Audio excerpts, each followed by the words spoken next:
Hello, I'm Hannah, and this is Hannah's Books.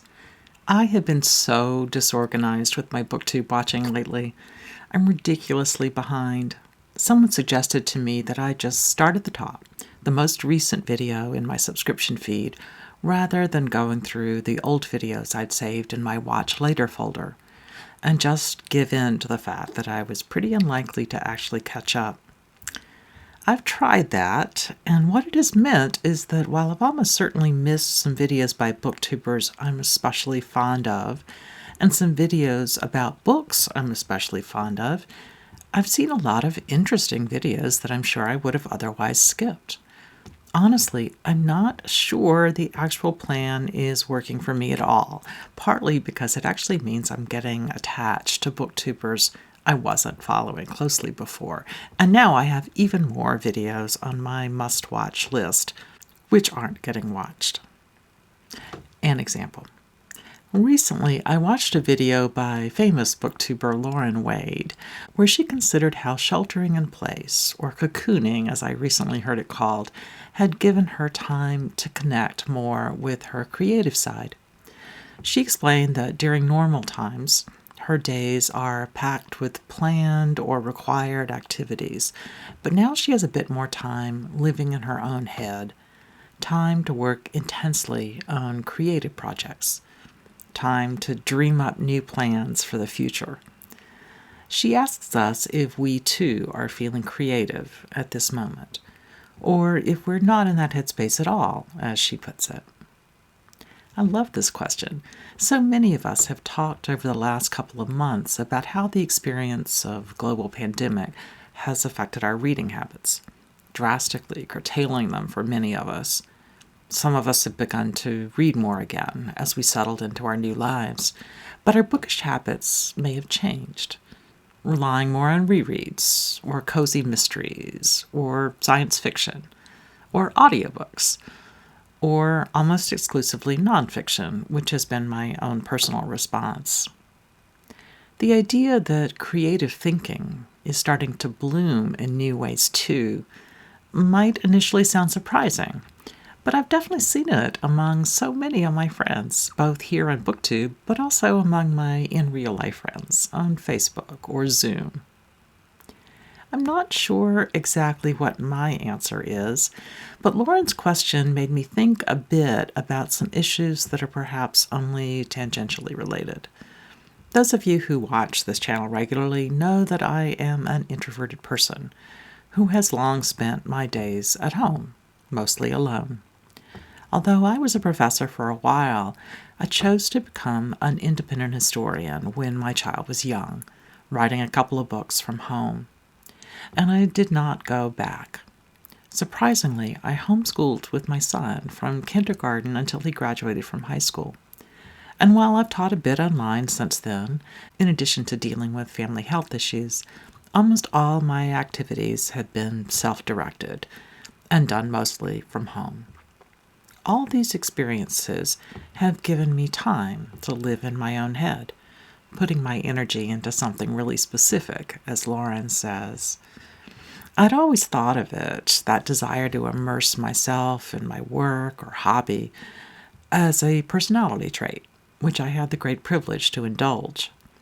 But perhaps it wasn't a trait at all, just that privilege of all that time to think over my whole life. Interestingly, now in the age of the plague, I don't have quite as much time in my own head. Even though I spend plenty of time alone at my own desk every day, there are 4 of us in the house: my spouse, our college-age son, and his girlfriend.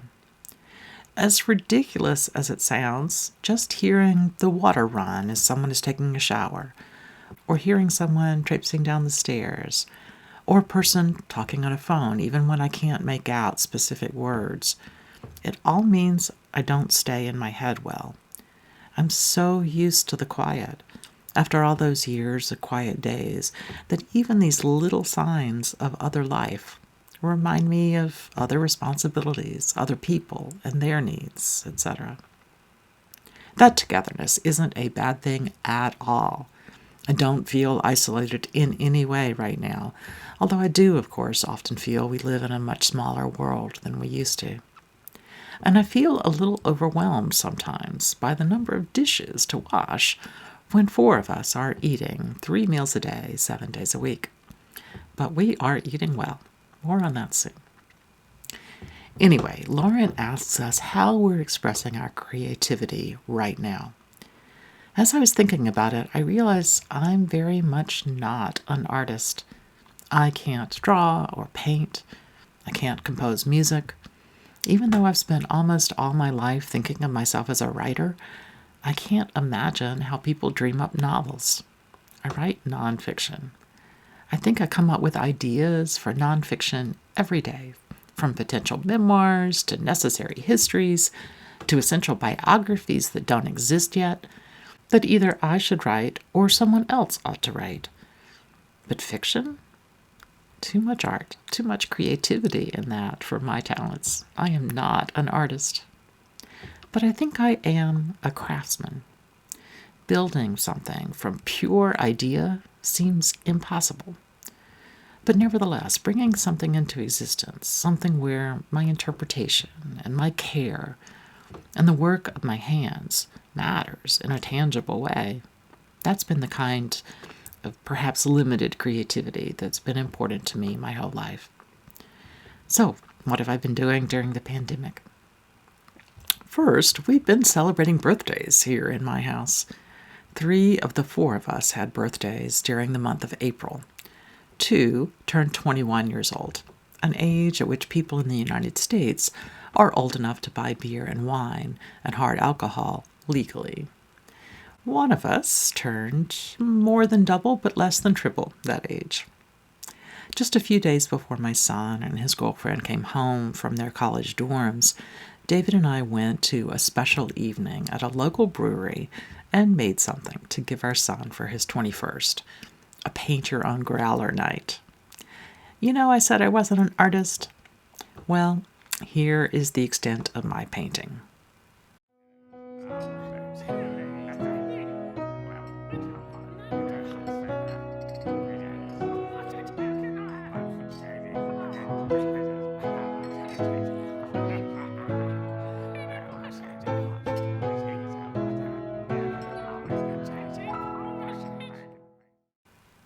And I just did these sparkly fireworks. My husband painted the letters of Happy Birthday, along with a Shakespeare quote, one which seemed appropriate for our Shakespeare-obsessed son. The celebrating extended to making cakes, perhaps because I'm not a huge sweets eater, vastly preferring salt and fat and spice. I've never been a baker of official birthday cakes. We celebrated instead with candles stuck in simple, unfrosted pound cakes, using a recipe my grandmother passed down. But this time, I twice tried making frosted layer cakes. The first one was a citrus elderflower cake, which was wonderful. The second was an Earl Grey flavored cake, which was okay. Perhaps tired of layer cakes, or perhaps sentimental for tradition, my son, whose birthday was the 3rd of the month, asked for the usual pound cake. What fun. I'm sort of glad, though, not to have another birthday to bake for until July. I don't know how true it is globally, but around here there are a lot of different food shortages. There's plenty to eat, but not necessarily the particular foods you have in mind at any one time. Flour has been enormously difficult to come by, as have eggs. I was carefully saving enough for the last cake. But then for my birthday, my friend Susie surprised me with a bag of flour and a dozen eggs from her farmer friend, dropped off at my front door. What a perfect present. As the days went on, we searched for more flour and found an option. 50 pounds of all-purpose white flour. Yes, after years of trying to limit our consumption of treats made with white flour was all that was available. No whole wheat or rye or spelt or whatever. We are certainly making the most of it. For 18 months or so, I've been making a couple of loaves of sourdough bread about once a week, often for gatherings of friends, as well as making sourdough waffles or a small batch of crumpets. That and challah, the egg bread many Jews make for Shabbat, has pretty much been the extent of my baking experience until recently, when I tried these birthday cakes. But with my newfound baking confidence, I've started yet another experiment. My mother offered me my choice of birthday presents this year, and I chose the combination of a pizza steel, a pizza peel, and a pizza wheel. So, we've reinstated our tradition of a weekend pizza night. For years, David and I used to make a salad, order a pizza from our local shop, and pour ourselves glasses of champagne to drink alongside our food. Now, the four of us, all legal as of their recent birthdays, drink champagne with our own homemade pizza, which I think I want to say is better than the pizza we ordered. Last week we tried a traditional pie with mushrooms and olives, as well as a pear and balsamic syrup version, and a pizza made with pesto and leftover harissa carrots. This weekend we made one with yellow peppers and tomatoes, another with cheddar and roasted apples, and a classic one with fresh tomatoes and dollops of ricotta cheese. I'm pretty sure this will become a weekly tradition for as long as we can brave the heat in our unair-conditioned house with an oven turned up to 500 degrees. I have to say, it makes it a lot easier to live without restaurants and takeout when one cooks new and interesting things. Another adventure to use up some of this flour, focaccia. I was a bit nervous about the dough and spent a lot of the day anxiously stretching and folding it sourdough style.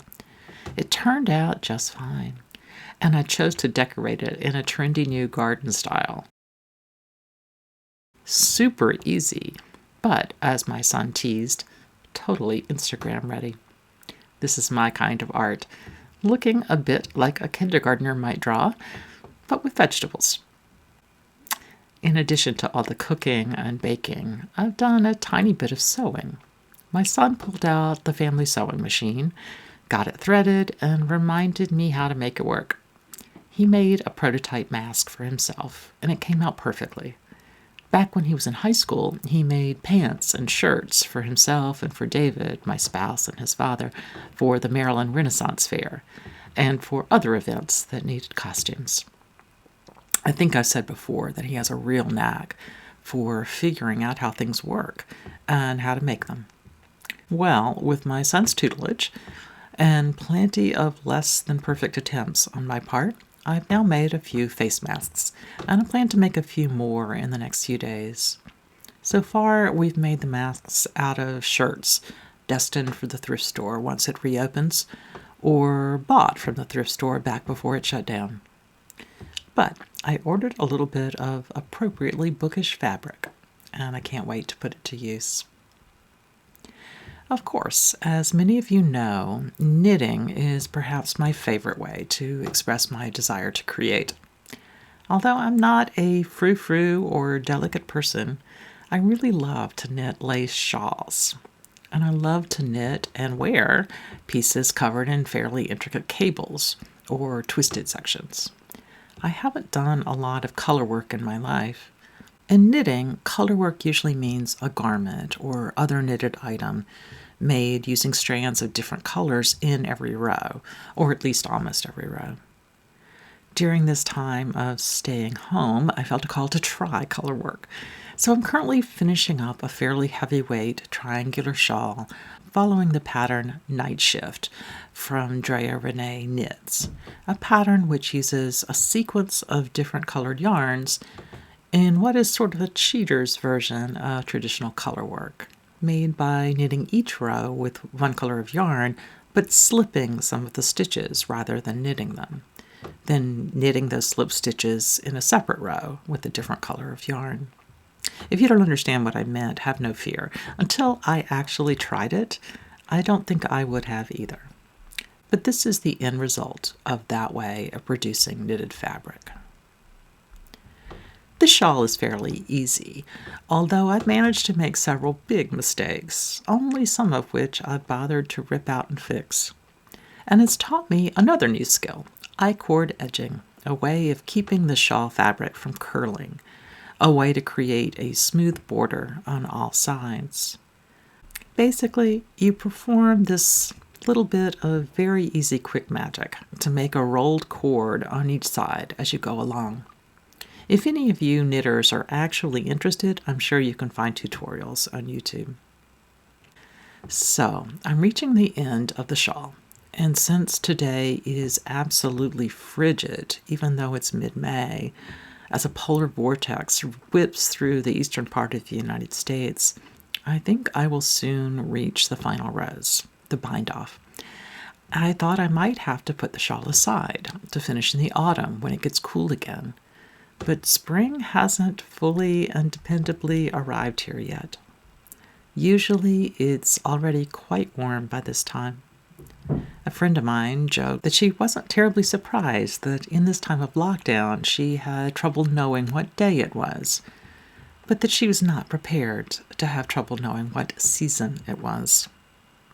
It's been great weather for knitting, but not what you'd expect in May here in DC. A couple of my friends and I got together for a Zoom happy hour late Thursday afternoon, considering whether this might be the start of the apocalypse. But the huge plague of locusts that descend upon our area of the country every 17 years is not due until next spring. Well, as soon as this very late season deep freeze no longer threatens, my family plans to go out and plant our summer veggie seeds, zucchini and green beans and the like, in sunny front yard beds. Several weeks ago, my son planted peas and radishes, and we're eager for them to be ready to eat. I suspect the cold snap will delay them a bit. One more thing that doesn't have much to do with my own creativity. In some tag or another, I mentioned that when I was fresh out of college, I had the great privilege to be the teaching assistant and then a teacher at a summer program for academically talented young people. In general, teachers never forget the first students they teach, especially when they are the creative and funny and brilliant kinds of kids that come to that summer program. It was there I met my husband, a program alum who had come back to teach, and where the two of us sent our own child when he was old enough. One of the students in my class one year was John Green. Yes, that John Green. I didn't put it together until really late. Long story, but I checked it out, and it was in fact him. I'm totally not a reader of YA fiction. As you might have realized, I am no longer YA myself, but I tried a couple of his books and didn't change my mind. But John Green is a total hero of mine because of his incredible YouTube crash course series on both literature and history. I'm blown away by his interpretive skills. And over leftover pizza today at lunchtime, my spouse and son were talking about recent episodes of his podcast, Anthropocene. I've only listened to a couple of episodes now, but I really need to catch up. If you haven't listened, even if you're not a young adult either, you should listen. David and my son were telling me that he is socially introverted enough that before going to parties, he Googles the name of anyone he knows will be a guest, just so he can feel more comfortable making small talk with some preparation. Oh my goodness. Brilliant. I am known in these parts for being a master at online searching for whatever I want to find out. And I'm known in these parts for being terrible at parties. But this strategy? Why have I not thought of that? I suspect that John Green, like me, might be, despite cosmic anxiety, psychologically prepared for the quiet that comes with this pandemic isolation, assuming his loved ones are safe and healthy and well-stocked. John, if you figured out Googling strategies to approach all the togetherness that comes with pandemic isolation, please let me know. I would love to hear more about what all of you are doing or not doing creatively. Are you feeling the itch to try new things? Are you missing activities that require you to be outside? Any plans for what you want to do first when it seems safe to be out and about? I'd love to hear them down in the comments. Thanks for joining me today for this random and rambling chat here on Hannah's Books. See you soon.